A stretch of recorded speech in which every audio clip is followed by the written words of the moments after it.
수고합시다. 자, 우리가 지난 시간 진리와 행위와의 관계까지 했죠. 진리와 행위와의 관계 했고, 40페이지. 장로교 8원리 중에 직원의 자격. 자, 어떤 사람을 직원으로, 교회 직원으로 세워야 하는가 하는 내용입니다. 자, 직원의 자격. 직원이라고 하는 거는 직분자를 의미하는 거예요. 목사, 장로, 집사, 권사 이런 직분자들. 자, 한번 읽어봅시다. 사조의 원리에 의지하여. 사조가 뭐였죠? 진리와 행위와의 관계. 바로 앞에 나왔던 거. 지금 5조 하고 있는 거잖아요. 그죠? 5조 직원의 자격. 4조 진리와 행위와의 관계. 사조의 원리에 의지하여 교회가 당연히 직원을 선정해야 된다. 사조의 원리에 의지하여 선정해야 된다. 사조의 원리가 뭐였죠? 진리와 행위가 일치해야 된다. 그죠? 우리가 믿는다고 고백하는 바와 삶 속에서 나타나는 행위가 일치돼야 된다라는 거였어요. 그러니까 삶과 믿음이 일치되는 사람을 직원으로 택해야 한다라고 이야기를 하는 겁니다. 그리고 교회의 도리를 완전히 신복하는 자로 선택하도록 규칙을 제정해야 된다. 교회의 도리가 뭐예요? 교리죠, 교리. 교리를 완전히 믿고 따르는 사람이어야 된다. 이 교리는 좀 이상한데 나는 안 믿고 못 믿겠는데 이런 사람 하면 안 된다는 거예요. 그래서 우리가 임직식 할 때 서약을 받죠? 서약 받을 때 꼭 들어가는 게 뭐죠? 웨스터민스터 신앙 고백서와 대소요리 문답이 성경이 교훈한 것으로 알고 믿고 따르겠습니까? 우리가 따르는 대표적인 신앙 고백을 믿고 따르겠느냐라고 묻고 그것을 따르겠다고 하는 서약하는 사람에게만 임직을 주잖아요. 그러니까 분명하게 우리가 믿는 교리에 대해서 우리의 교리를 완전하게 따르는 자로 선택해야 된다라는 것을 이야기하고 있습니다. 자, 그런데 그 다음에 보면 좀 반대되는 이야기를 하고 있는 것처럼 느껴지는 문구가 있어요. 자, 봅시다. 성격과 주의가 다 같이 선한 자라도 진리와 교구에 대한 의견이 불합할 수 있다. 이런 경우에는 일반 교구와 교회가 서로 용납하여야 한다. 금방은 뭐라 그랬어요? 교리를 완전히 믿는 사람이어야 된다라고 했는데 지금 보면 진리와 교구에 대한 의견이 불합할 수도 있다. 안 믿어도 상관없는 것처럼 이야기하고 있잖아요. 그죠? 조금 안 맞는 것 같죠? 근데 이 이야기는 직원에 대한 이야기가 아니고 일반 교우에 대한 이야기입니다. 그러니까 오해할 수 있는 게 직원, 말이 안 되는 거죠. 직원으로 이야기를 해버리면. 앞에서 분명히 교회 도리를 완전히 신복해야 된다라고 이야기를 했는데 의견이 불합할 수도 있다. 이건 말이 안 되는 거잖아요. 근데 이 얘기는 뭐냐면 교회의 직원은 자기는 분명하게 우리가 믿는 교리를 믿지만 교인들 가운데 보면 그걸 100% 따라오지 못하는 사람도 있고 의견이 우리가 믿는 교리와는 좀 다른 사람이 있을 수 있다는 거예요. 그런 사람이 있을 때 어떻게 해야 된다고요? 용납하여야 한다. 그런 용납할 수 있는 그런 관용의 정신을 가진 사람이 직원이 되어야 된다는 거예요. 나는 이거 믿으니까, 우리는 이거 꼭 믿어야 되니까, 너 왜 그거 안 믿어? 막 줄이를 틀면서 막 강요해서 막 믿어야 되고, 안 믿으면 내쫓아버리고, 막 이래서는 안 된다는 거예요. 우리는 분명하게 믿지만, 초신자들 가운데, 이제 신앙생활 시작하는 사람들 가운데 좀 그걸 못 받아들이는 사람이 있어도 좀 참고 너그러이 관용하면서 갈 수 있는 사람이어야 된다라는 의미로 이해하시면 되겠습니다. 넘어갑시다. 6. 직원의 선거권. 자, 우리가 이제 직분자들을 뽑으려면 교회 안에서 이제 선거를 통해서 뽑아야 되는데 그러면 어떻게 이 선거권을 규정을 해야 되는가 하는 거예요. 읽어봅시다. 교회 직원과 성격, 자격과 권한과 선고와 위임하는 규례는 성경에 기록되었으니. 맞나요? 예. 성경에 기록됐어요? 어떻게 직원을 뽑을지? 예. 확실해요? 예. 장로 3분의 2 이상 공동의회 투표를 받아야 된다. 나와 있나요? 아니요. 있잖아요. 네, 근데 그런 걸 이야기하는 게 아니라 이제 그런 규정은 우리가 세세하게 만들지만 그런 규정들이 성경에 위배됨이 있어서는 안 된다는 이야기를 하고 있는 거예요. 그래서 성경에 있는 큰 틀 안에서 직원을 뽑을 때에는 성경에 이야기하고 있는 그런 권한 또 그런 규례를 신중하게 잘 따라서 해야 된다. 그런 이야기입니다. 그래서 밑에 이제 제가 성경 구절을 많이 넣어놨는데 이런 성경 구절에 근거해서 직분자들을 뽑아야 된다. 그래서 우리 헌법에도 보면 나중에 이제 장로 뭐 이렇게 집사 나올 때 보면 디모데전서 3장 1절에서 7절에 해당하는 사람이어야 된다. 뭐 이런 문구도 있어요. 그러니까 그렇게 성경의 기준에 따라서 뽑아야 된다라는 그 이야기를 하고 있는 겁니다. 뭐 보면은요, 밑에 제가 성경 구절들을 넣어놨는데, 첫 번째 디모데전서 3장 1절에서 7절 보면 제일 위에 줄에 보면 붉은 글씨로 감독의 직분 해놨어요. 근데 우리 말로는 감독의 직분 돼 있는데 원어에는 에피스코페입니다. 에피스코포스의 복수죠. 뭐죠? 감독, 에피스코포스, 감독이고요. 그 밑에, 맨 밑에, 42페이지 맨 밑에 보면 장로라는 말은 다른 단어입니다. 프레스비테로스. 그런데 우리 성경에서 장로와 감독이라는 말은 동의어로 쓰이는 겁니다. 다르게 해석하면 안 돼요. 왜냐하면 지금은 우리가 감독 그러면 이제 감독제 교회를 하는 뭐 감리교 같은 데를 우리가 이제 생각하고 그러면 감독 그러면 목사들보다 더 위에 있는 어떤 여러 목사들 중에 어떤 대장 목사 같은 그런 개념으로 생각하지만 여기서는 감독이나 장로가 동의어로 쓰였습니다. 지난번에 한번 얘기했죠. 바울이 밀레도에서 에베소 장로들을 초청해서 이야기할 때 에베소 장로들을 프레스비테로스를 초청했다라고 불렀다고 해놓고 그들에게 이야기할 때는 하나님이 여러분들을 에피스코포스로 감독으로 세우신 것은 하면서 감독으로서 어떻게 해야 되는지를 이야기를 했다거든요. 그러니까 감독이나 장로나 같은 의미예요. 그러니까 여기서 감독의 직분을 얻으려면 하고 한 것도 장로, 크게 해서 목사 장로나 치리 장로나 할 것 없이 모두가 다 포함되는 그런 개념으로 생각하시면 되겠습니다. 그래서 감독에 대한 이야기, 그 다음에 밑에 디도서에도 감독은 해서 에피스코포스, 그 다음에 이제 42페이지 맨 밑에 디도서 1장 5절에서 6절에 나오는 장로, 프레스비테로스, 그리고 이제 43페이지에는 디모데전서 3장 8절에서 13절은 이제 집사에 대한 건데 이 집사는 디아코노스. 우리 영어의 디콘, 여기서 나왔죠. 디아코노스. 아까 장로, 우리 장로교 할 때 프레스바이테리안, 프레스비테로스 여기서 나온 거고요. 자, 그래서 직원들은 그렇게 성경에서 규정한 규례대로 해야 된다라는 것이고, 그리고 이제 우리 헌법조항 마지막에 보면 어느 회든지 그 직원을 선정하는 권한은 그 회에 있다. 그러니까 그 교회 직원을 뽑는 권한은 누구에게 있다고요? 교회의 성도들에게 있다는 겁니다. 회 공동체 안에 있다는 겁니다. 교회 장로를 뽑는데 노회에서 누구를 장로로 뽑으시오 하고 지시할 수 있나요? 없습니다.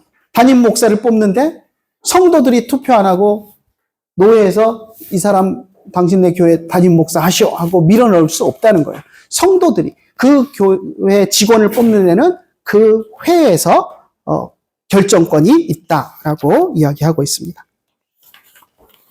자, 넘어갑시다. 44페이지 7위권. 자, 이 7위권은 뒤에 나오는 권징하고 이제 밀접하게 연관이 되어 있습니다. 자, 7위권은 주님이 교회에 주신 권위예요. 권세고. 그래서 교회의 거룩함을 보존하기 위해서, 질서를 유지하기 위해서 교회에 주신 권한입니다. 한번 읽어볼게요. 7위권은 7위회로나 그 택해 세운 대표자로 행사함을 묻지 않고, 그러니까 두 가지 가능성을 다 열어놓고 있죠. 7위권이 누구로부터 행사된다고요? 7위회로, 또 대표자로. 이상하지 않나요? 우리 장로교회는 7위권이 어디서 행사되나요? 7위회에서 행사돼야 되잖아요. 근데 왜 대표자로 행사될 가능성을 열어놓고 써놨을까요? 여기서 이야기하는 것은 7위회에서 결의해서 세운 대표자를 의미합니다. 그러니까 기본은 7위회에서 7위를 해야 되는 거예요. 7위권은 7위회에 있습니다. 담임 목사가 마음에 안 드는 성도 있다고, 잘못하는 성도 있다고 불러가지고 담임 목사의 권한으로 7위할 수 있습니까? 없습니다. 그건 잘못된 거. 우리 장로교 스타일 아니에요. 마치 감독제도라면 감리교 감독권을 가진 사람은 그렇게 할 수 있겠죠. 그런데 우리 장로교는 그렇게 못합니다. 왜? 우리 담임 목사에게는 감독권이 있는 게 아니기 때문에. 7위권은 7위회에 있습니다. 당회가 소집돼야 되고 치리를 하려면 당회에서 또 노회에서 장로들이 모이는 치리회를 통해서 치리를 하게 됩니다. 그런데 그 다음에 보면 택해 세운 대표자로도 행사할 수 있다라고 돼 있잖아요. 왜 그럴까요? 이거는 치리회가 결의해서 권한을 준 대표를 세우는 겁니다. 여러분 전권위원 이런 거 들어보셨어요? 노회에서 가끔 가다 보면 어떤 사건을 다룰 때 어떤 이 사건을 다룰 때 매번 노회가 모여갖고 회의해서 결정할 수 없잖아요. 그럴 때 이제 그것을 다룰 수 있는 사람을 노회의 권위로 이 문제는 이 사람 몇 사람을 택해서 그들에게 전권을 다 주자. 그들이 결정할 수 있도록 하자라고 해서 노회가 결의해서 그들에게 전권을 다 주어서 모든 것을 다 처리하도록 할 때 이제 그걸 정권위원회 뭐 이렇게 이야기를 하거든요. 그렇게 노회가 결의해서 이 문제를 이 사람들에게 맡긴다라고 결의를 해버리면 그 사람들이 그 문제를 처리할 수 있습니다. 그러니까 치리회에서 결의해서 권한을 준 대표자들을 의미합니다. 만약에 교회에서도 그런 비슷한 경우가 있을 수 있겠죠. 어떤 당회가 모여가지고 이 문제는 담임 목사님한테 일임합시다 하고 당회가 결의하면 담임 목사가 그 문제에 대해서는 당회가 결의해준 그 문제에 대해서는 당회가 결의해줬으니까 전권을 가지고 일할 수 있는 겁니다. 행할 수 있는 거예요. 그래서 그걸 이야기하는 겁니다. 그래서 치리회가 권한을 준 대표자가 하든 그거하고 상관없이 치리권은 어떻게 행사되어야 된다고요? 하나님의 명령대로 준봉 전달되어야 한다. 되게 어려운 말 나왔죠? 준봉 전달. 전달은 아시죠? 전달. 예. 전달은 이렇게 주는 거예요. 전달. 준봉은 뭐냐면 이렇게 받들어 올린다라는 그런 의미예요. 그래서 하나님의 뜻을 그대로 받들어서 가감없이 그대로 받들어서 전달하는 것, 그것이 치리권이다라는 거예요. 그러니까 인위적인 어떤 것을 가미해가지고 뭔가를 하는 것이 아니라 하나님이 성경에 말씀하신 것이 그대로 드러나고 전달되도록 치리권이 행사되어야 된다라는 것입니다. 좀 쉬운 말로 좀 바꿨으면 좋겠어요. 치리권을 네. 맨 처음에 기본적으로는 그 교회 안에 장로님들한테만 있는 그렇죠. 목사와 장로만. 그러니까 큰 카테고리에서 장로에게만 있는 거죠. 그러니까 장로 개인에게 있는 게 아니고 장로들로 구성된 회의체, 치리회에 있는 거죠. 담임 목사한테 기와 권한이 없다 해서 담임 목사를 아예 배제하는 아니요. 같이 모이는 담임 목사가 치리회, 당회의 회장이 되잖아요. 그래서 장로와 함께 그 회의체가 권한이 있는 것이지 장로들 무시하고 담임 목사가 마음대로 치리를 할 수 있는 건 아니라는 거죠. 자, 그리고 대개 성경은 신앙과 행위에 대한 유일한 법칙이죠. 그죠? 성경은 우리의 유일한 법칙입니다. 그러니까 어느 교파 치리회든지 회원의 양심을 속박할 규칙을 자의로 제정할 권리가 없다. 그렇죠? 쉬운 예를 들어봅시다. 교회가 건축을 하는데 건축원금을 작정하라 그러면서 자, 건축원금 장로 1억씩 작정하십시오. 1억 작정 안 하면 치리. 됩니까? 우리 교회는 1,000만 원 이상 작정원금 안 하는 사람은 치리하도록 하겠습니다. 수찬정제 하도록 하겠습니다. 이러면 되나요? 안 되나요? 안 되는 거예요. 그러니까 성경에 없는 것을 마음대로 만들어가지고 어떤 규정을 만들어서 그것을 강제하고 성도들을 압박하는 그런 규칙을 만들어서 치리해서는 안 된다라는 것을 이야기하고 있습니다. 그런 권한이 치리회에 없다라는 거예요. 하나님이 계시하신 뜻에 기인해야 된다. 그래서 하나님의 뜻에 따라서 치리를 해야 된다라는 것이고요. 자, 8번 권징. 권징은 이제 잘못한 사람을 치리할 때 벌 주는 것을 우리가 권징이라 그럽니다. 굵은 글씨로 된 거 한번 읽어볼게요. 권징은 제3조 교회 직원과 그 책임에서 이야기한 것처럼 거짓 교리를 따르는 자나 행위가 악한 자를 훈계하고 책망하는 것이다. 그리고 벌 주는 것이다.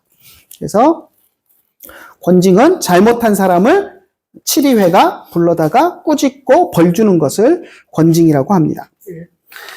자, 뒤에 46페이지에 나와 있는 그 법조항 한번 읽어볼게요. 교회가 이상 각 조 원리를 힘써 지키면 교회의 영광과 복을 증진할 것이니 이상 각조의 원리가 뭐죠? 앞에서 이야기한 7개, 장로교 기본 원리 8개 중에 7개를 이야기하는 겁니다. 그것을 힘써 지키면 교회의 영광과 복을 증진할 것이니 교회의 권징은 도덕상과 신령상의 것이요 국법상의 시벌이 아닌즉 그 효력은 정치의 공정과 모든 사람의 공인과 만국 교회의 머리 대신 구주의 권고와 은총에 있다. 말을 되게 어렵게 써놨죠. 아무튼 권징은 그래서 잘못한 사람들에게 벌 주는 건데요. 사실 권징이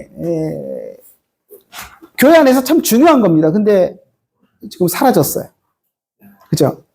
우리 여러분들 신학 지금 3년차 배우는데 계속 우리 개혁주의를 배우면서 참된 교회의 표지, 우리 종교개혁자들이 계속 이야기했던 참된 교회의 표지가 뭐죠?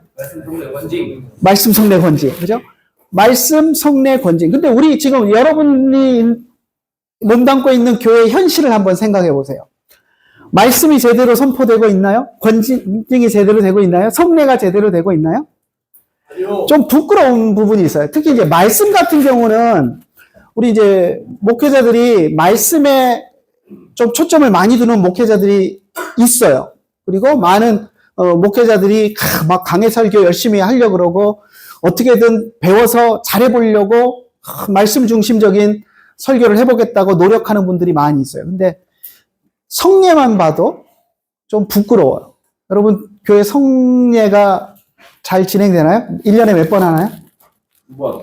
보통 2번 하죠. 부활절 무렵에 한 번, 추수감사절 무렵에 한 번.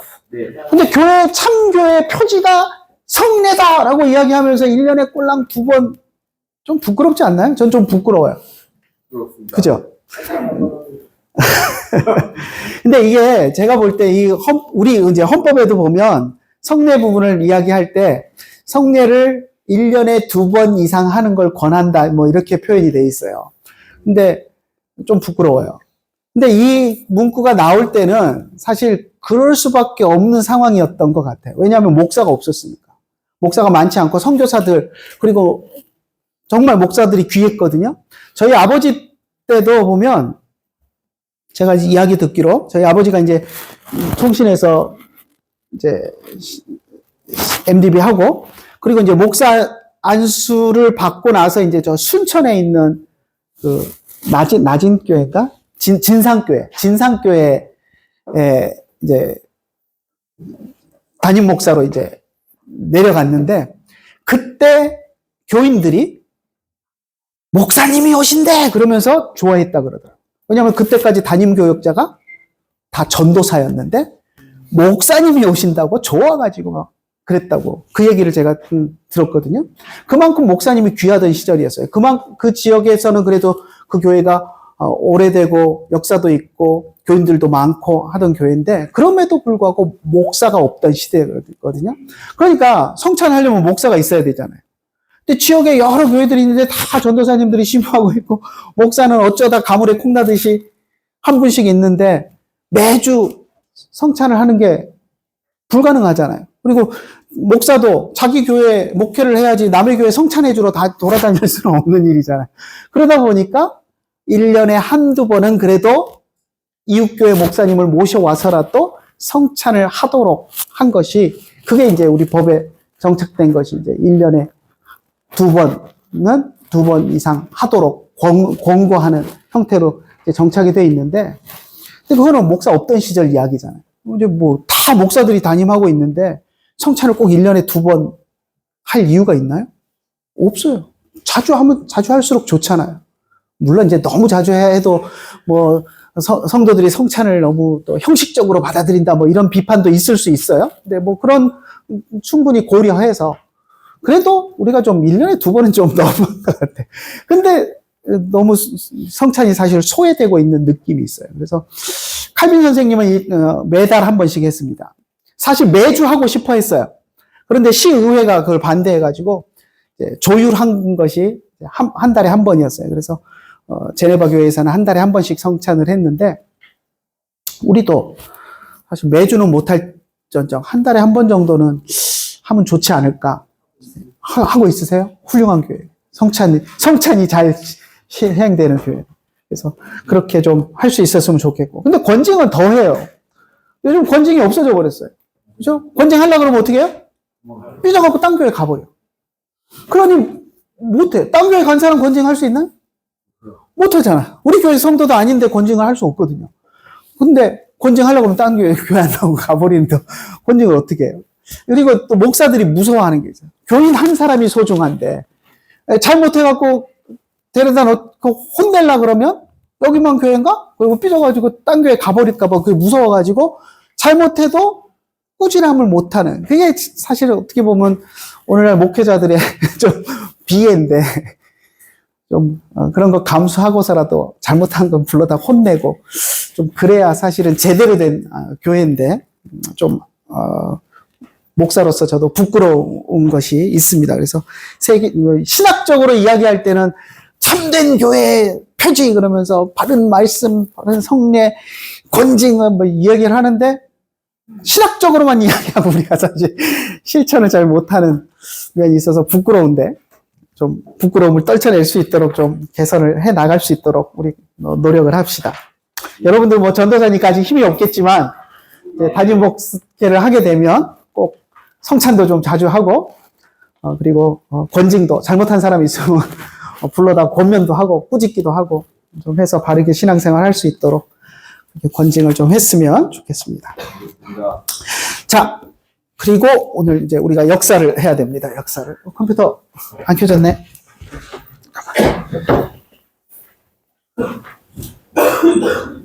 한 번만 살짝 누르면 켜지나요? 좀 켜주실래요?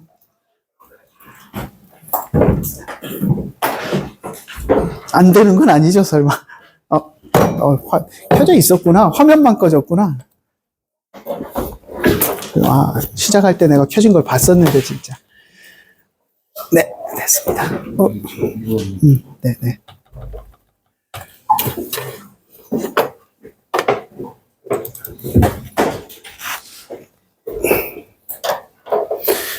제가 자료실에 새벽에 PPT 올려놨으니까 필요하신 분들은 다운받아서 보시고요.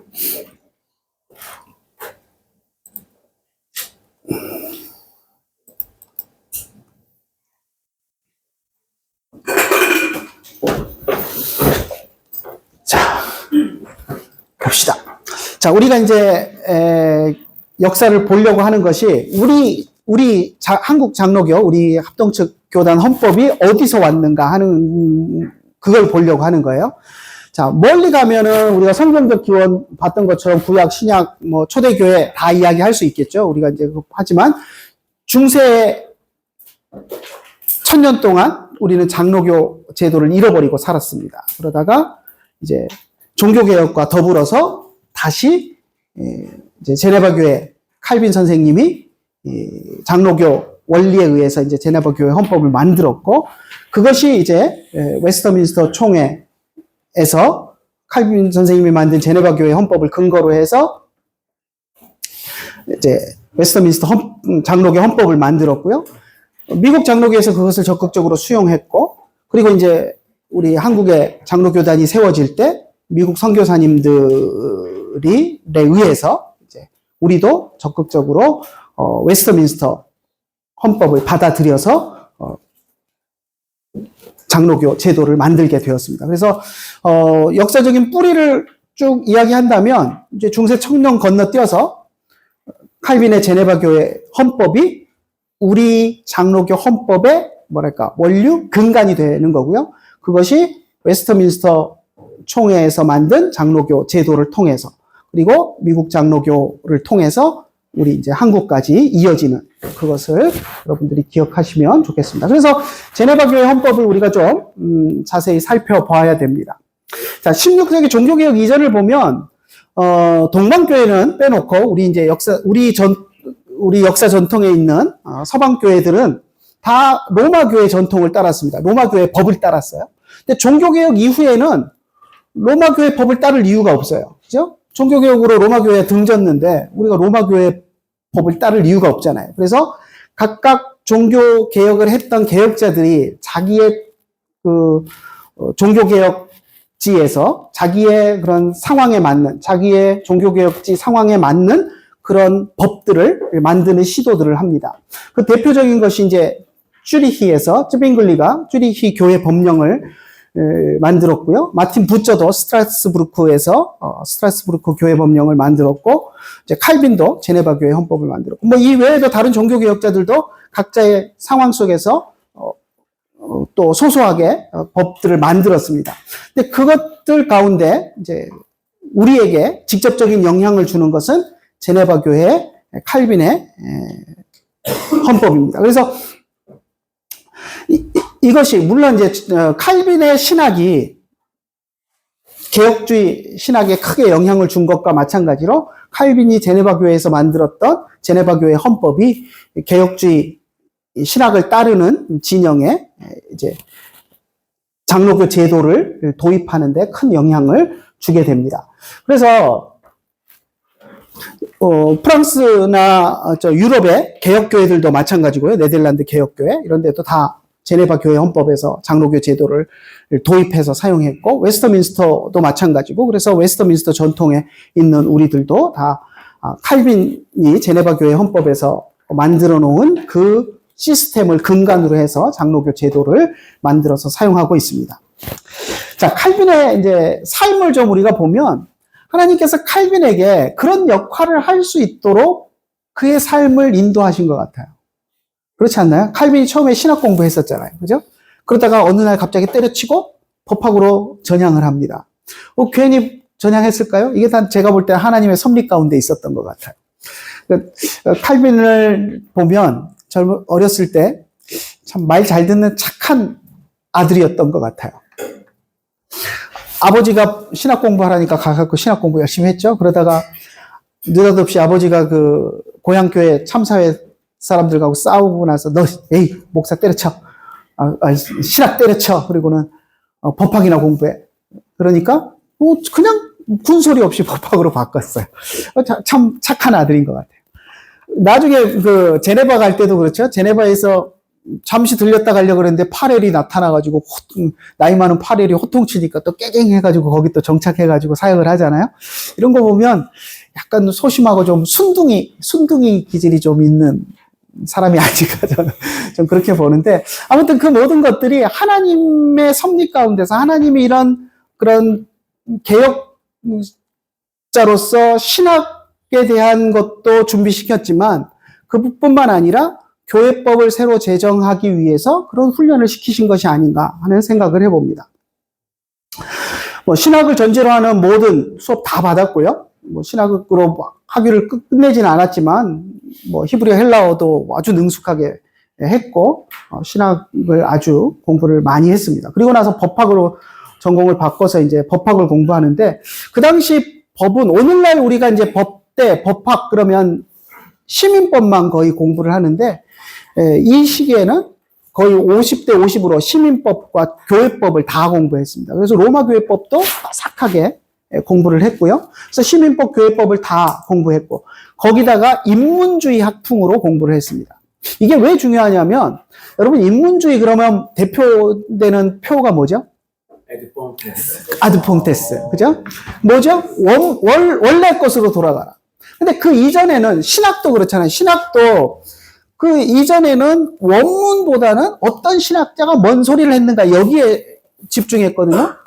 토마스 아퀴나스가 뭘 어떻게 얘기했고, 토마스 아퀴나스가 천사에 대해서 뭐라고 이야기한 게 중요하지, 성경에 천사가 어떻게 나오는가는 사람들 신경 안 썼거든요. 마찬가지로 법학도 어떤 법학자가 어떻게 법을 해석했는가, 그것만 주석서를 가지고 공부했지 법 원전이 어떻게 돼 있는가를 공부 안 했어요. 근데 인문주의 학풍에서는 누가 어떻게 해석했는가 이거 안 중요해요. 법 원전으로 돌아가서 원문에 법의 오리지널 문구가 어떻게 되어 있는가, 그걸 우리가 어떻게 해석할 것인가, 원문을 파거든요. 근데 그런 공부를 한 거예요. 그러니까 법을 만들 때 문구 하나하나를 세밀하게 만들 수 있는 능력이 함양이 된 거예요. 요즘 저는 이제 우리 국회의원들한테 참 불만이 많습니다. 국회의원들이 뭐 하는 직업이죠? 법 만드는 게 주업이에요. 법 만드는 게. 근데 국회의원들이 법 만드나요, 요즘? 법 안 만들고 맨 딴짓만 하고 있잖아요. 법 만들어서 발의하는 것도 보면 이름만, 표지에 지 이름만 갖다 쓰지, 지가 법, 문구 하나하나 심혈 기울여서 만드는 국회의원들이 없어요. 법은 누가 만들까요? 보좌관들이 만들어요, 보좌관들. 그러니까 심지어는 지가 발의해가지고 이름 넣어서 발의를 하면서도 그 법의 내용이 뭔지도 모르는 국회의원들이 천지 삐까리예요. 이러면 되겠습니까, 여러분? 말도 안 되는 거죠. 국회의원들은 정말 법 조항 하나하나가 어떻게 해석될 소지가 있는지까지 문구를 이렇게 만들면 오해의 소지가 없는지 고민하면서 이 단어보다는 이 단어가 더 좋지 않을까 고민해가면서 그걸 법을 만드는 사람들이 국회의원이 돼야 되는데 쥐가 발의를 해놓고도 다 보좌관 시켜놓고서는 무슨 법이 발의가 됐는지도 모르고 있는 그런 한심한 쓰레기 같은 국회의원들이 우리나라에 너무 많아요. 그래서 저는 그런 주장들을 많이 합니다. 국회의원들 싹 물갈이 해가지고 국회의원 지금 300명인가요? 한 600명쯤으로 늘리고 저는 늘리자고 주장해요. 그 대신에 월급 팍 깎고 보좌관 싹 없애고 보좌관처럼 일하는 국회의원들 그러면 1000명을 만들어도 저는 상관없다고 생각해요. 지금 국회의원 한 명마다 보좌관 뭐 6, 7명씩 딸려 있잖아요. 근데 월급을 보좌관 수준으로 만들고 국회의원 1000명 만들어서 그들이 발로 뛰고 워드 프로세서 타이프 쳐가면서 이 문구 이렇게 만드는 게 더 좋을까 저렇게 만드는 게 좋을까 엑셀 작업 지들이 해가면서 이렇게 일하는 국회의원 1000명이 있는 게 낫지. 그렇지 않나요? 어깨에 힘주고 지내는 어깨에 뽕 넣고 다니면서 국회의원이라고 거들먹거리고 다니면서 법은 만드는 건 다 보좌관들 시켜가지고 무슨 법이 만들어졌는지도 모르고 있는 그런 국회의원들이 뭐 짝에 필요해요. 그렇지 않나요? 네.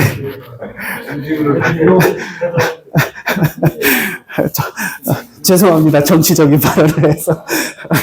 아무튼 그런데 칼빈은 법을 공부해서 법을 인문학적으로 공부해서 그 문구 하나하나가 얼마나 소중하고 어떻게 법을 만들어야 되는가에 대한 충분한 지식이 있었고 그래서 제네바 교회 헌법을 만들 때 그렇게 잘 만들 수 있었습니다. 그래서 오늘날까지도 우리들에게 귀한 영향을 주는 거고요.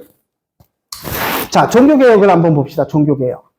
제네바의 종교개혁. 자, 여기 보면 맨 밑에 이제 5번에 보면 이게 1533년 써놓은 거는 이제 칼빈이 종교개혁을 수용한 해로 우리가 추정하는 해예요. 정확한 건 몰라요. 언제쯤 됐는지. 근데 이제 요 해가 여러분 다 아시겠지만 그 친구 니콜라스 콥이 파리 대학 학장 되면서 이제 연설문을 그 설교겠죠. 학장 취임 설교를 하는데 완전히 종교개혁 설교를 때려버립니다. 그래갖고 이제 학교는 다 이제 그 로마 교회 쪽이었는데 그 확 발칵 뒤집히면서 이제 콥은 취임 그 설교해놓고 톡 깨버리고. 근데 칼빈도 같이 톡기죠? 그래가지고, 이제, 아마도 둘이 친했으니까, 그때 연설문을, 그 설교문을 쓴 게, 이제 칼빈이 무지하게 도와줬을 것이다. 아니면 대신 써줬다는 얘기까지도 있어요. 나중에 그 연설문이 이제 발견됐는데, 근데 손으로 쓴 연설문이 발견이 됐는데, 그게 이제 칼빈의 필체다. 이렇게 주장하는 사람들이 있어요. 그래서 칼빈이 뭐 대신 써줬다라는 이야기도, 뭐 대신까지 써줬겠어요. 이제 친하니까 설교문 쓸 때 옆에서 야, 이런 거 넣고 어떻게 하면 좋을까? 막 해서 서로 의논해 가면서 했겠죠.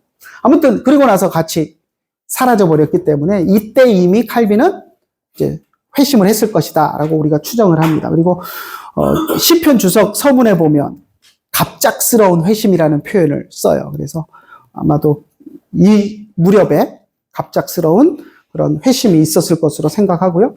근데 이제 기독교 강요가 1536년에 출판이 됩니다. 근데 원고가 탈고된 건 1535년 연말에 탈고가 된 것 같아요.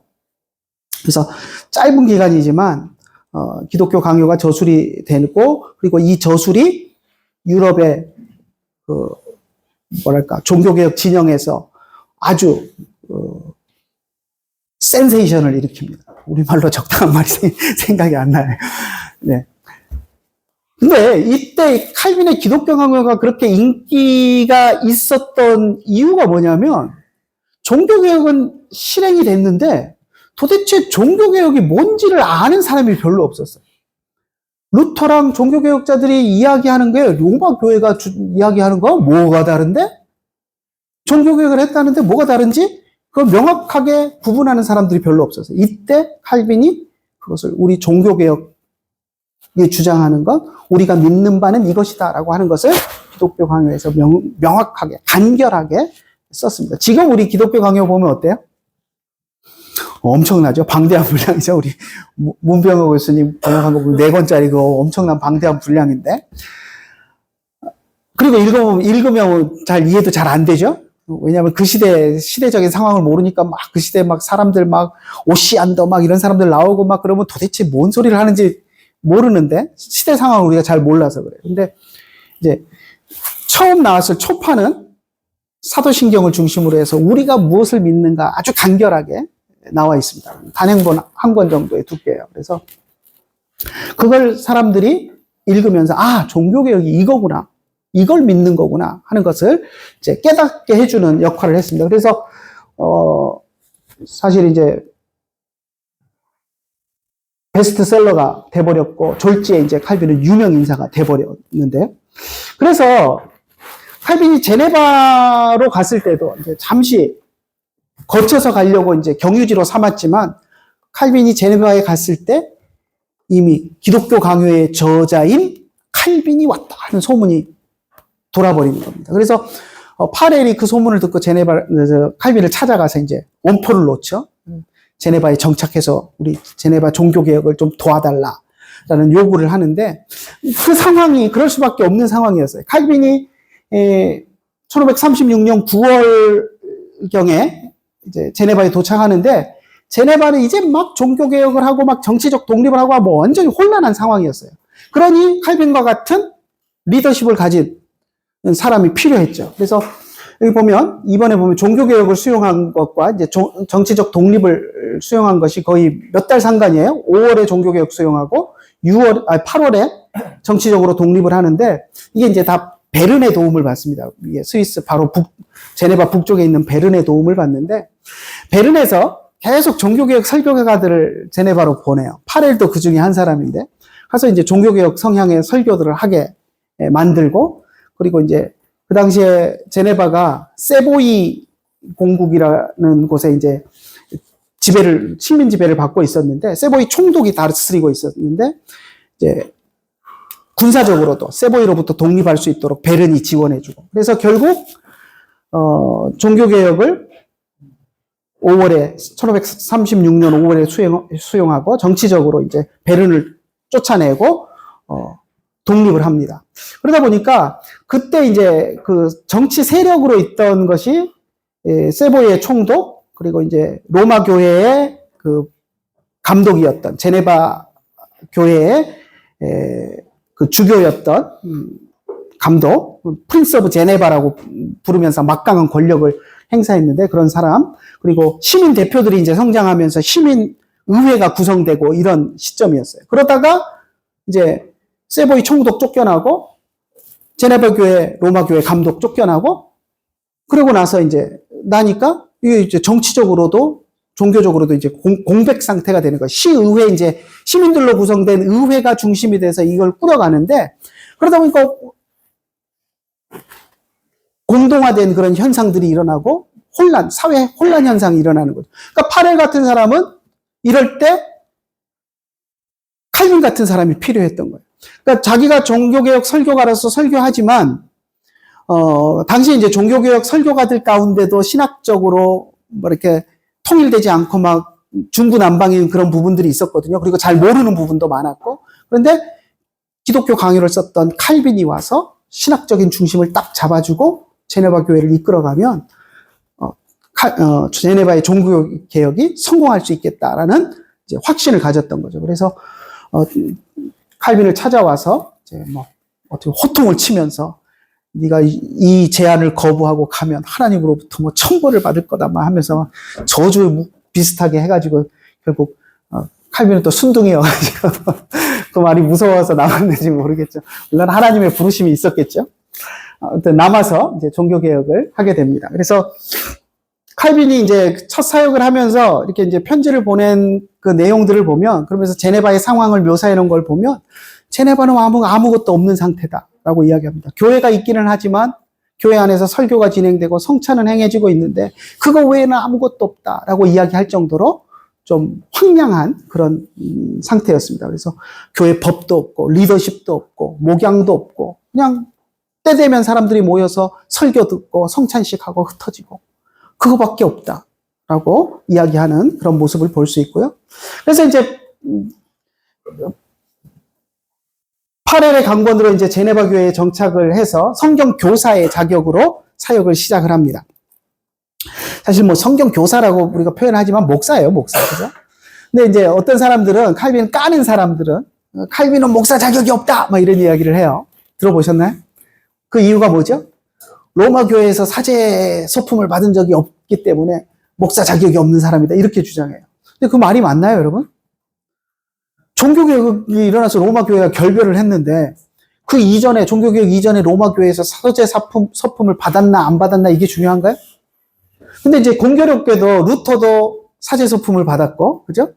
쯔윙글리도 사제 출신이고, 딱 보면 종교개혁자들이 사제로서 이렇게 하다가 이제 종교개혁을 한 경우들이 대부분이에요. 그러다 보니까 그들은 사제였던 사람이 이제 종교개혁을 하고 목회를 하고 설교를 하니까 인정할 수 있지만, 칼빈은 뭐 이렇게 사제도 아니었고 아무것도 아니었고 법학 전공했던 애인데 걔가 무슨 목사야? 이렇게 이제 이야기하는 사람들이 있어요. 근데 그거 아무 의미 없습니다. 종교개혁을 했는데 우리가 로마 교회 이전에 사제였나 아니었나, 그게 뭐가 그리 대수인가요?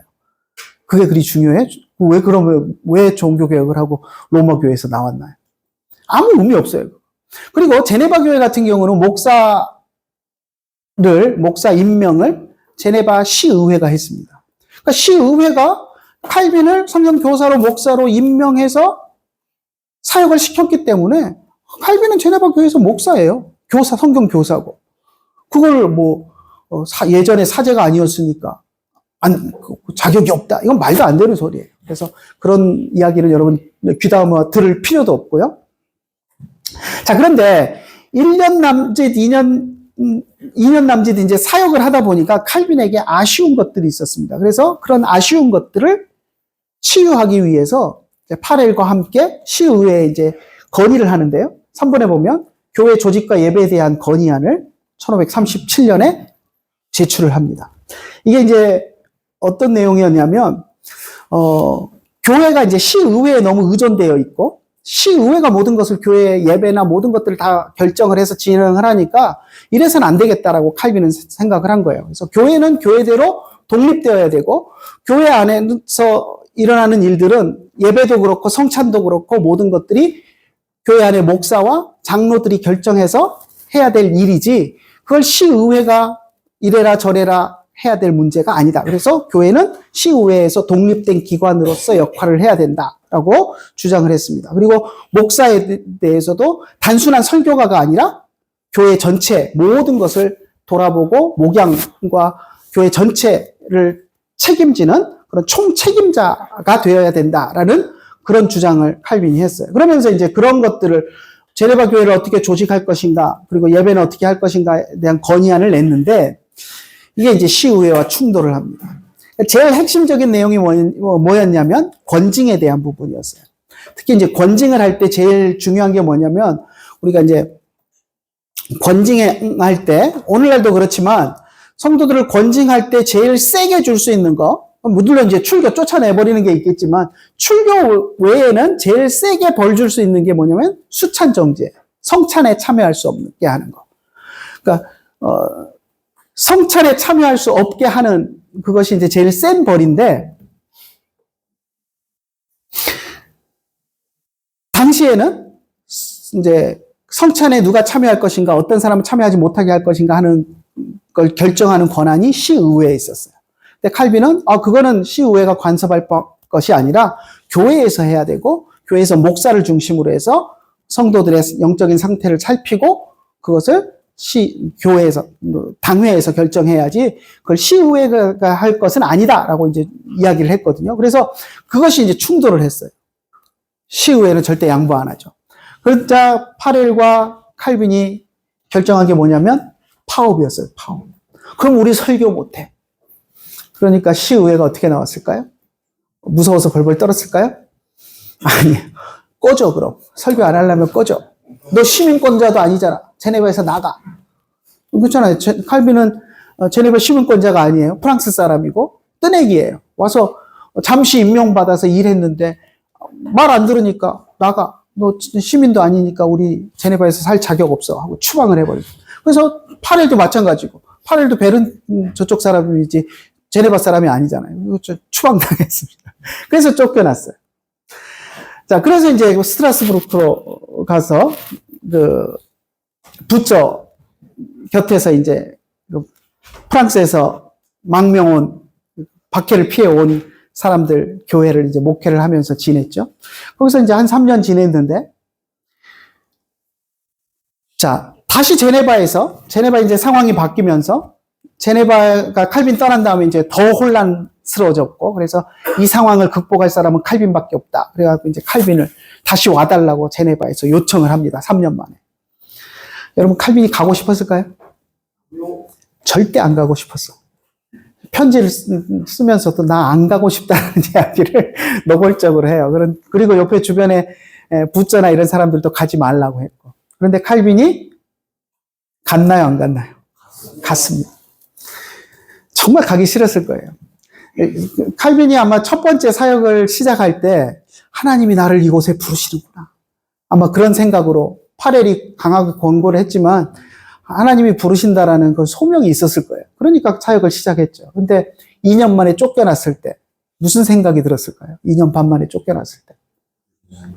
그런 회의가 들 거 아니에요. 정말 하나님이 부르신 거 맞아?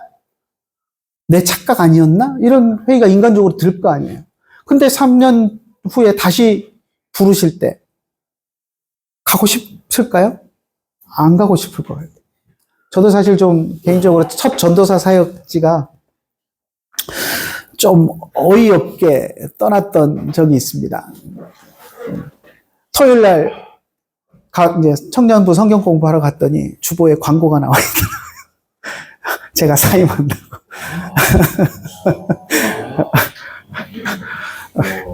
그렇게 제가 사임을 당했습니다. 이제 그 전에 좀 스토리가 있는데, 제가 이제 컴퓨터쟁이 생활을 하고 그러면서 이제 사실 저는 부교육자 생활할 생각도 안 하고 있었어요. 그런데 이제 목회학을 가르치러 오셨던 저기 봉천동에 있는 조금 큰 교회 목사님이 자기 교회 와서 파트타임이라도 좀 하라고 그래가지고 저 직장 다니고 해서 진짜 주일밖에는 못 갑니다. 그랬는데도 괜찮다고 오라 그래서 이제 가서 사역을 했는데, 이제 그러다가 이제 아마도 그 전주에 그 부흥회 있는 게 그랬던 것 같아요. 부흥회를 하는데 제가 주중에 한 번도 안 갔거든요, 부흥회를. 왜? 직장 다니고 저녁에는 학교 가야 되는데 내가 부흥회를 어떻게 가요? 못 가지. 그래서 안 갔어요. 아예 관심도 없었고, 부담도 없었고, 아예 안 갔는데 그게 좀 컸던가 싶어요. 근데 제가 이제 그 다음 주였나? 제가 이제 컴퓨터쟁이 생활을 하면서 이제 컴퓨터 선교회 쪽하고 같이 일들을 좀 했는데, 컴퓨터 선교회 이영재 목사님이 모스크바 선교사님들 그 홈페이지 교육하러 간다고 이제 그러고 있을 때였어요. 근데 이제 그 당시 이제 홈페이지 제작하는 게 이제 유행처럼 이제 막 번지고 있을 때인데, 선교사님들도 선교 보고를 홈페이지 만들어서 하면 효율적이고 좋다. 그래가지고 이제 그걸 이제 배우고 싶어 하는 선교사님들이 있어서 이제 가르치러 가신다 그러는데, 혼자 가기 힘드시다고 누군가 좀 따라갈 수 있는 사람이 있으면 좋겠다 하고 하시는데, 이제 뭐 돈 대주면서 누구를 같이 가자 하기는 경제적으로 어려우시니까 누가 자비량으로 가서 이제 체류비는 선교사님들이 다 이제 숙소하고 이런 건 다 해주신다 그러니까 비행기 값만 해갖고 누군가 따라갔으면 좋겠다 하시는데, 그 얘기를 듣고 제가 이제 거룩한 부담이 생겨가지고 고민하다가 내가 가야 되겠다 생각이 들더라고요. 그래서 이제 근데 보름을 가야 되는데 그 교회를 그러면 이제 빼먹어야 되잖아요. 그래서 그때 한 주를 빼먹어야 됐어요. 그래서 고민을 하다가 이제 이야기나 해보자. 허락을 해주시면 가고 허락 안 해주시면 이제 사표라도 내고 가야 되겠다. 이제 마음을 먹고 얘기를 했는데 흔쾌히 가라 그러시더라고요. 그래서 어쩐 일이지? 그러고 이제 잘 갔다 왔어요. 근데 갔다 왔는데 그 다음 주부터 갔다 온 주부터 이제 목사님의 갈굼이 시작이 되더라고요.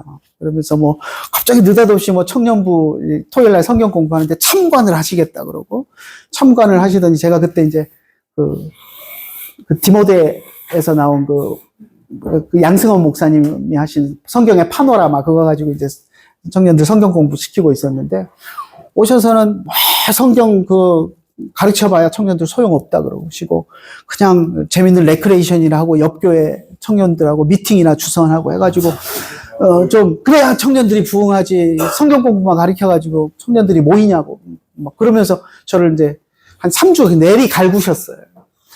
그래서 이제 들으면서 이게 그만두라는 얘기인가? 그 생각까지 들 정도로 갈구시더라고요. 근데 그렇다고 몇 주 갈궜다고 또 그만두겠습니다 하는 것도 이것도 영 싸가지 없는 일인 것 같고.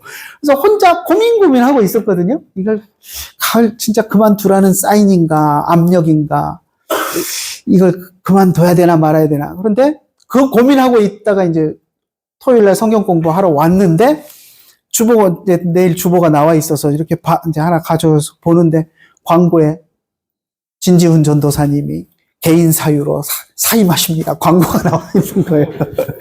그래갖고 이제, 그것도 어디 가서 물어볼 수도 없고, 그래갖고 이제, 모르는 체 하고 이제 주일날 왔죠. 그랬더니 광고 시간에 소개를 하시는데 뭐라 그러시냐면, 컴퓨터 선교에 헌신하기 위해서 사임을 한대.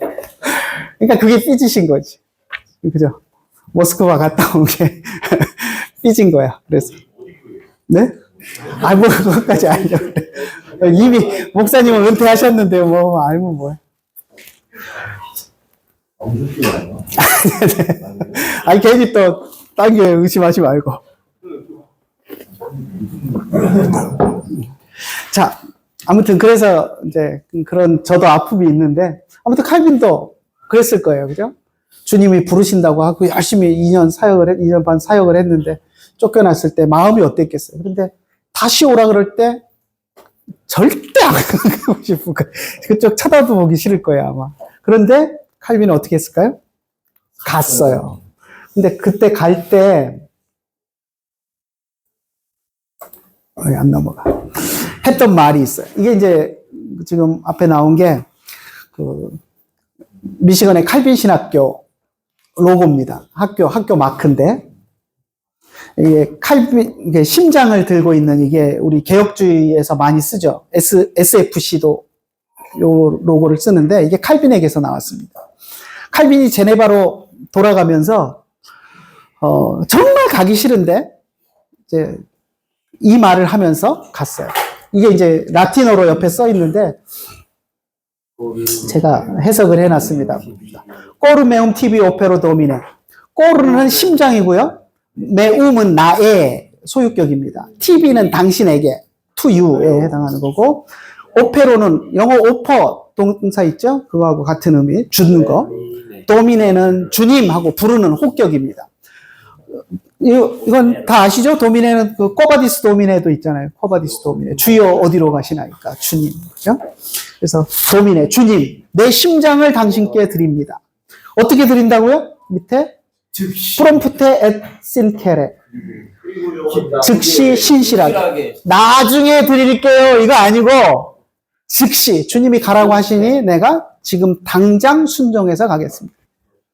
얼마나 멋있는 말이에요. 그죠?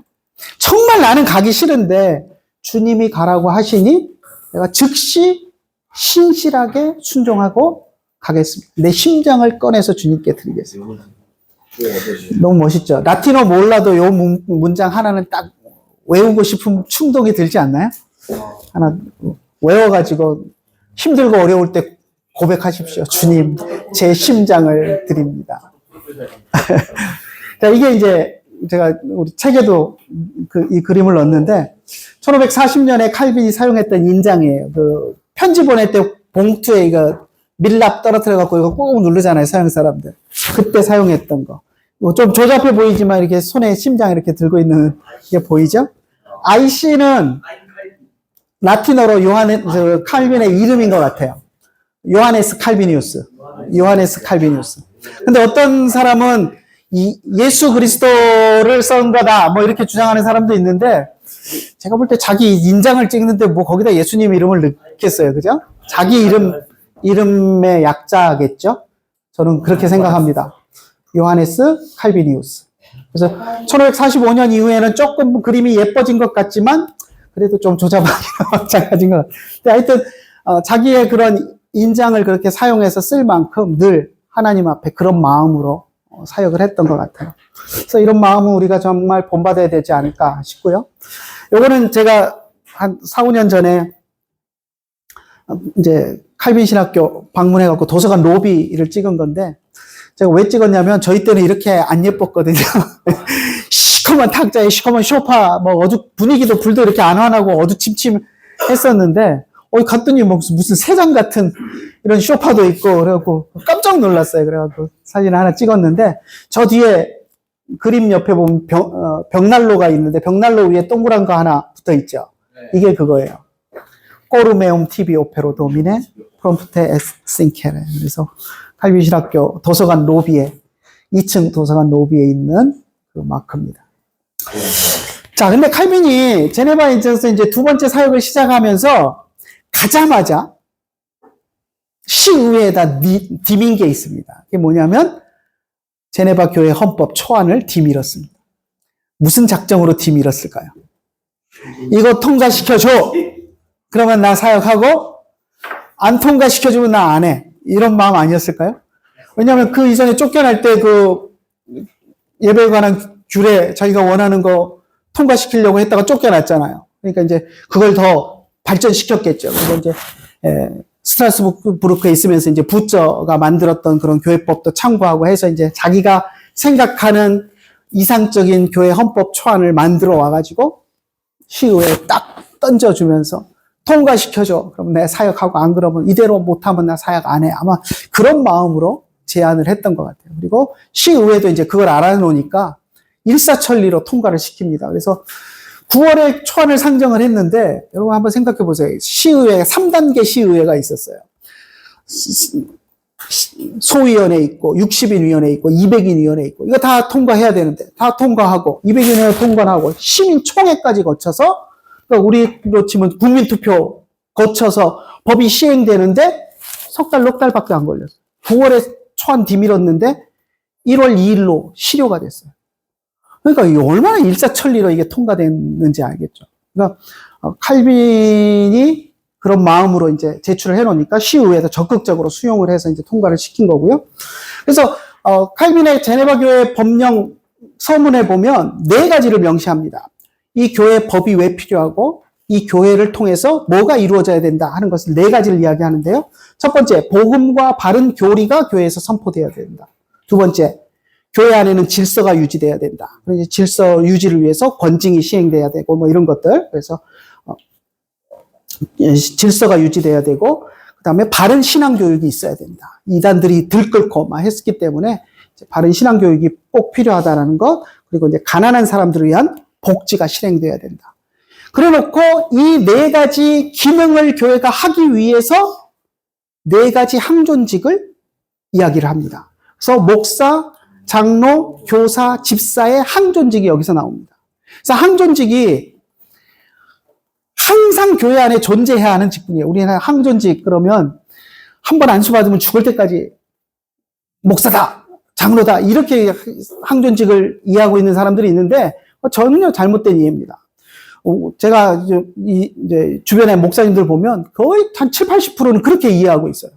근데 절대 그거 아닙니다. 항존직은. 한 번 안수받으면 죽을 때까지 직분자다? 아닙니다. 언제든지 내려놓을 수 있어요. 그리고 장로, 이것도 죽을 때까지 하는 거 아닙니다. 우리 한국 교회는 지금 죽을 때까지 이제 하고 있는데, 그렇지 않습니다. 미국 교회나 이런 데 보면 임기 정해서 뭐 3년조로 노테이션 하는 데도 있고, 절대 한 번 안수받으면 죽을 때까지 그 직분이 유지되고 이런 거 아닙니다. 그래서, 항존직이라는 의미는 항상 교회 안에 있어야 하는 직분입니다. 누가 됐든 내가 아니라도 누군가 목사는 교회 안에 있어야 되고 누군가 장로는 있어야 되고 집사 있어야 되고 교사가 있어야 돼요. 그래서 그게 이제 항존직의 개념이고요.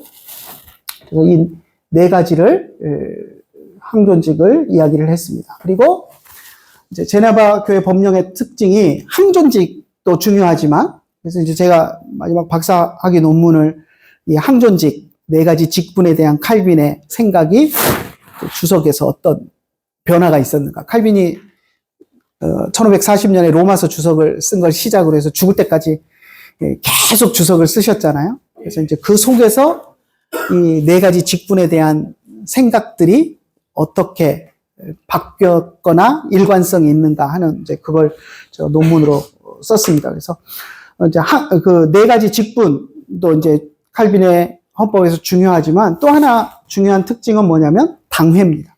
목사와 장로로 구성되는 당회. 그래서 이 당회가 매주 모여서 성도들의 잘못한 것들을 또 검증하고 또 그것들을 어떻게 시정하고 치료할 것인가 하는 그런 것들을 강구하고 잘못한 사람이 있으면 정말 불러다가 벌을 주기도 하고 또 뭐 벌 주는 게 능사가 아니라 이런 성도들이 잘못하고 있는 것들을 교회가 어떻게 교정해 나가고 고쳐서 바르게 신앙생활을 할 수 있게 지도할 것인가 하는 것들을 당회에서 계속 모여서 이야기하고 하는 그런 제도를 만들었습니다. 그래서 사실 칼빈의 제네바 교회는 당회밖에 없었어요. 그러니까 오늘날 우리가 이야기하는 이제 장로교는 당회와 또 우리 첫 시간에 우리 헌법 서문에 나왔던 거 삼심제, 노회, 대회, 총회 삼심제가 있다. 이건 이제 웨스트민스터에서 이제 만들어 놓은 장로교에 대한 권력인데 사실 제네바 교회는 당회밖에 없었어요. 그러니까 칼빈 선생님은 노회, 대회 뭐 이런 개념까지는 이제 규정을 안 하신 거죠. 왜냐하면 제네바 교회는 한 덩어리였으니까.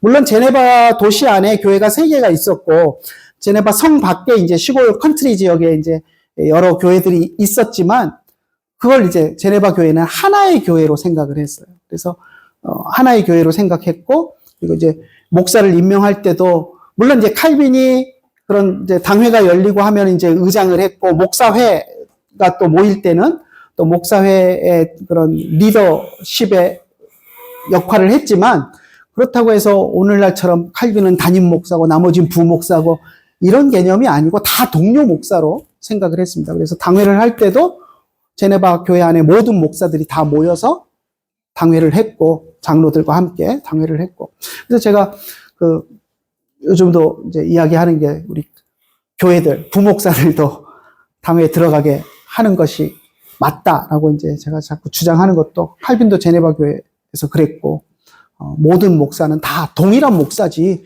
여러분 그렇잖아요. 부목사라고 해서 부목사는 담임 목사보다 레벨이 낮은 목사인가요? 역할이 다를 뿐이지 똑같은 목사라는 칭호에서는 하등 모자랄 게 없는 겁니다. 부목사라고 해도. 단지 리더십에 있어서 담임 목사를 보좌하는 역할을 한다라는 그거지 너는 좀 모자란 목사니까 부목사고 담임 목사는 좀 더 뛰어난 목사고 이거 결코 아닙니다. 그래서 역할이 다른 것뿐이지. 그러니까 모든 부목사님들도 다 목사로서 친위권과 설교권을 다 행사할 수 있어야 합당하다 하는 주장들을 제가 하는데 아무튼 제네바 교회에서는 당회에 모든 제네바 교회에 소속된 모든 목사들이 다 모여서 목사회, 당회에 모여서 일을 했다는 거. 자, 오늘 여기까지 하고 그다음 뒷부분은 다음 주에 하도록 하겠습니다. 기도하고 마치겠습니다. 하나님 감사합니다. 저희들을 사랑하여 주시고 오늘도 함께 공부할 수 있도록 은혜 주심을 감사를 드립니다.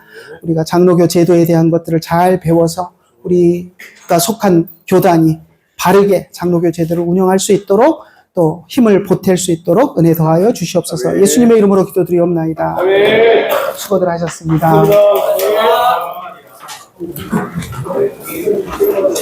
감사합니다.